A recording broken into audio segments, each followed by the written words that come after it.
Next on the news, the countdown is on for the National Eucharistic Congress kickoff in Indianapolis, and energizing attendees ahead of the event, praise from the Pope.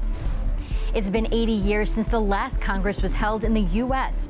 We take a look back. An iconic French cathedral that inspired famous works of art went up in flames on Thursday.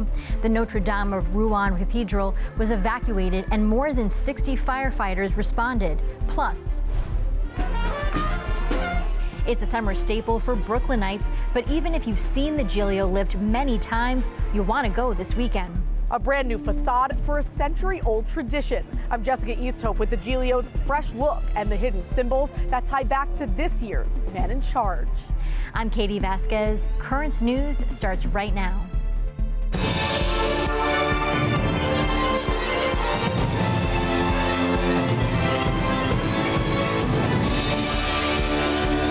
The National Eucharistic Congress is just days away, and right now more than 200 people from the Diocese of Brooklyn are getting ready to join thousands more in Indianapolis. The 5-day event is centered around the body of Christ. Encouraging them in their efforts is Pope Francis, who recently penned them a letter of praise.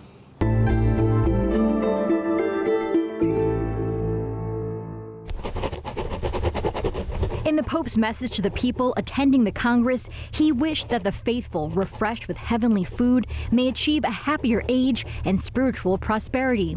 The letter, written in Latin, was addressed to Cardinal Louis Tagle, the pro-prefect of the Vatican's dicastery for evangelization. Cardinal Tagle will be the Pope's special envoy there and celebrating the Congress's closing Mass. While the Holy Father can attend the Congress in person, he has long supported the revival. Last summer, leaders of the Congress traveled to the Vatican to meet with the Pope. There, he blessed the monstrance that will be used at the Congress and encouraged the members to continue their mission. The Eucharistic Congress kicks off in about a week at Lucas Oil Stadium in Indianapolis. The 5-day event will include liturgies, adoration, breakout sessions, and keynote speeches from Catholic leaders like Jason Everett, who travels around the world speaking to young people about chastity. The Eucharistic revival, that's the heart of the church. You know, it's the source and the summit of our faith. At the Eucharistic Congress, I'm going to be tying in kind of a Eucharistic theme of "This is my body given up for you," tying that into the subject of gender, of how we can pastorally love individuals who are wrestling with this without having to compromise clarity for the sake of charity.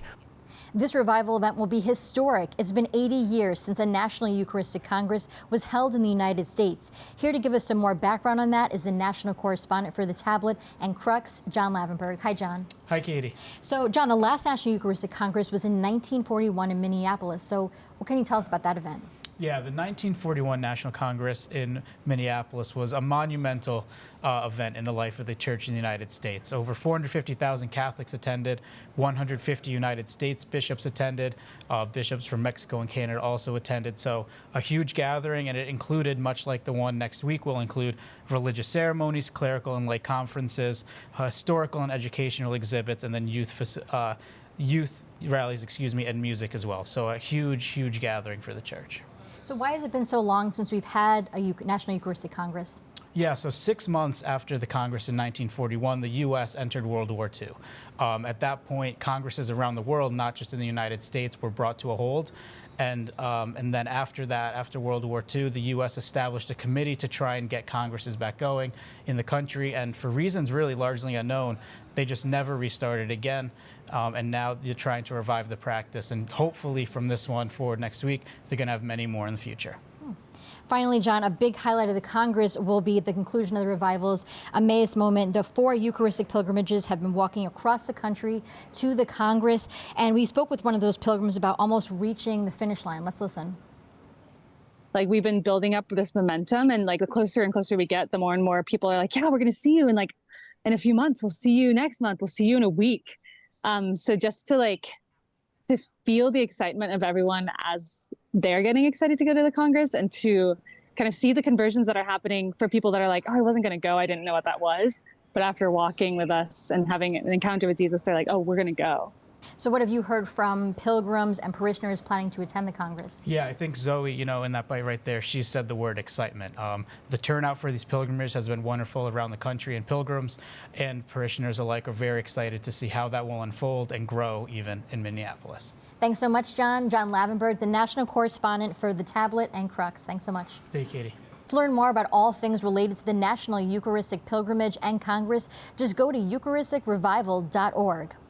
Turning now to France, a famous cathedral that inspired a well-known artist caught on fire Thursday. Black smoke and flames were seen from the spire of the Notre Dame of Rouen Cathedral in northern France. The house of worship was evacuated and more than 60 firefighters rushed in. The fire was brought under control in just under 2 hours. According to local news, the flames were caused by mishandling by workers. The cathedral was painted multiple times by French impressionist Claude Monae in the late 19th century.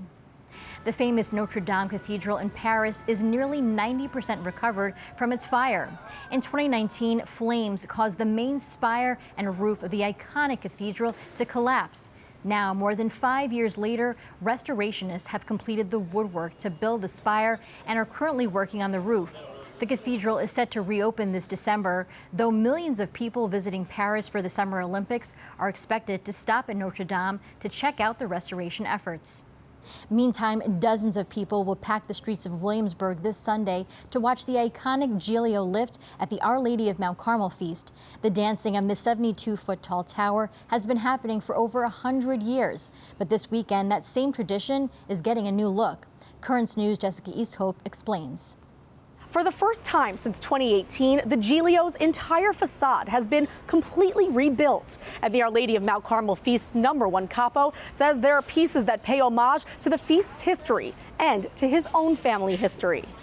That is St. Blaise, which was my family when they came from Italy. Their patron was St. Blaise. Danny Vecchiano was brought home from the hospital in a Giglio t-shirt.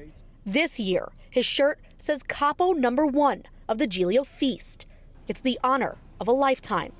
This is the most important thing that we do in this feast, right? This is a beautiful festival and a wonderful show of heritage and our tradition, but carrying the Giglio is the most unique thing that happens in this city, right? There's plenty of Italian festivals, but we have this. So it was really important to us that we did this the right way. The new Giglio facade took Danny and several other volunteers 7 months to create. The plaster and paint that sits in this room at Our Lady of Mount Carmel Church is what's left of their labor and countless man hours. So the Giglio can dance 72 feet into the sky on Sunday. It's a kind of replica, so to speak, of a Giglio that they built here in 1954. We wanted to use styrofoam as opposed to wood to build this, to make it lighter. This is the 137th feast, which was started by Italian immigrants from Nola, Italy. Well, the angels are playing trumpets.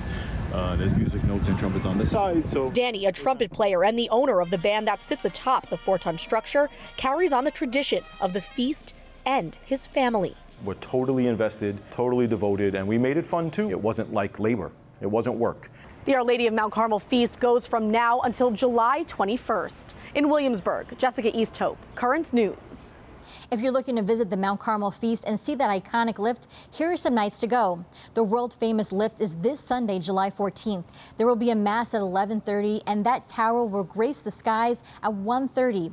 The Giglio will dance under the stars on Wednesday, July 17th. That happens at 7:30. And there will be an old-timers lift on Sunday, July 21st at 2 p.m.